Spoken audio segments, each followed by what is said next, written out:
Кыргызстан кооз тоо кыркалары жана булут тиреген чокулары менен белгилүү. Бирок өлкөнүн эң сонун тоолуу көлдөрү жөнүндө айтпаса болбойт.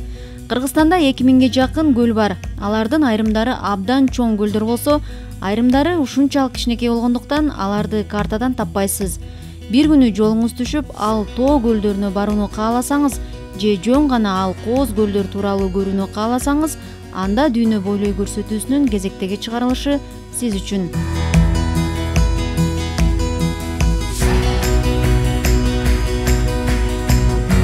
Көлдөрдүн көпчүлүгү бийик тоолуу жана деңиз деңгээлинен 2500–4000 метр бийиктикте жайгашкан. Бул мөңгүлүү же табигый жол менен дамба сыяктуу болгон көлдөр. Тектоникалык өзгөчө кырдаалдан пайда болгон ири көлдөр бар.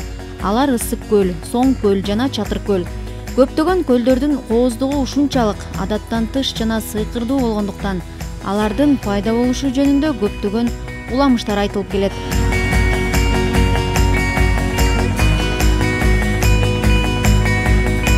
Ысык көл бүгүнкү күндө Кыргызстандагы белгилүү жана эң көп адам келген жай.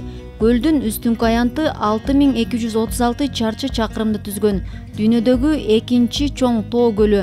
Ысык көлдүн көгүлтүр суусу эч качан тоңбойт. Ал тургай кыш абдан катуу суук болгондо да көл Тянь-Шань тоолору менен курчалган. Ал эми жай мезгилинде мөңгүлүү аппак чокулары көз жоосун алат. Ысык көл ушунчалык чоң болгондуктан аба ырайына байланыштуу анын аркы өйүзүндөгү тоолорду көрө албай калган күндөрү океанды карап тургандай таасирде каласыз.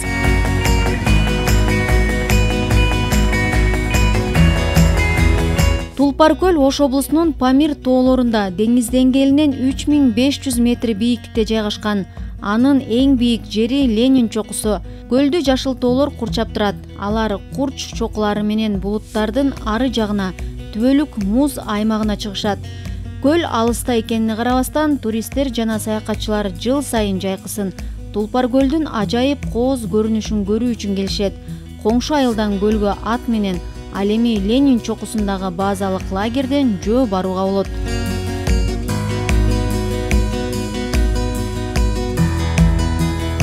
Көлтөр Чүй облусунун Кегети капчыгайынын жанында деңиз деңгээлинен 2700 метр бийиктикте жайгашкан. Суунун бетинде укмуштуудай көк түс бар.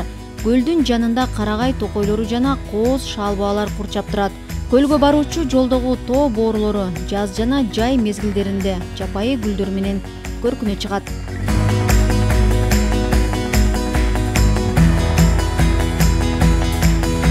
Соң көл Кыргызстандагы экинчи чоң көл болуп саналат жана 3016 метр бийиктикте жайгашкан.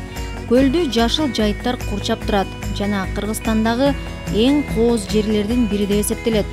Көлдүн тегерегинде үйүр жылкыларды, топоздорду жана койлорду кезиктирүүгө болот. Майда мейманканалар же башка имараттар жок. Адамдар боз үйдө, жер менен асманга жакыныраак, жаратылышка жана өзүнө ылайыкташкан шартта жашашат. Туристтер үчүн боз үйлөрдө бардык шарттар түзүлгөн.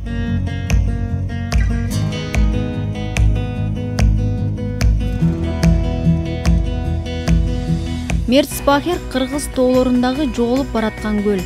Ал деңиз деңгээлинен 3304 метр бийиктикте жайгашкан жана үстүңкү жана астыңкы эки бассейнден турат.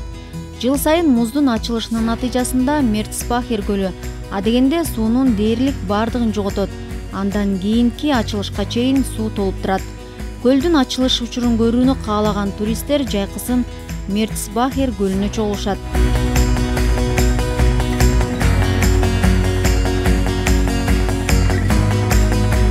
Көл суу Нарын облусунун түштүк батыш бөлүгүндө, Кыргыз-Кытай чек арасына жакын, деңиз деңгээлинен 3514 метр бийиктикте жайгашып, эң сырдуу атмосферага ээ. Көлдүн айланасы жашыруун үңкүрлөр, тунук аскалар менен курчалган. Көл суудагы суу ачык көк түстө болуп, андан көл өзгөчө сонун көрүнөт. Бул жер Кыргызстандагы эң кооз, ошол эле учурда кол жеткис жерлердин бири. Көл суу таштардын ортосундагы чоң жаракада пайда болуп тосулган көл. Анын көпчүлүгү жээктен көрүнбөйт. Ошондуктан көлдү толугу менен көрүү үчүн ага кайык менен сүзүп баруу керек. Көлдүн узундугу 9 чакырым. Ал эми туурасынан эң кенен жеринде 500 метрден 2 километрге чейин жетет. Көл кээде жоголуп, жер астындагы үңкүрлөргө сиңип кетет. Андыктан ал жакка бараардан мурун көлдү таба албай калышыңыз мүмкүн экендигин да билишиңиз зарыл. Көлгө жетүү абдан кыйын. Ал какшаал тоо кыркаларында жайгашкан жана ал жердеги жол Аксай өрөөнү аркылуу өтөт. Андыктан тажрыйбалуу айдоочу менен мыкты даярдалган унаа керек.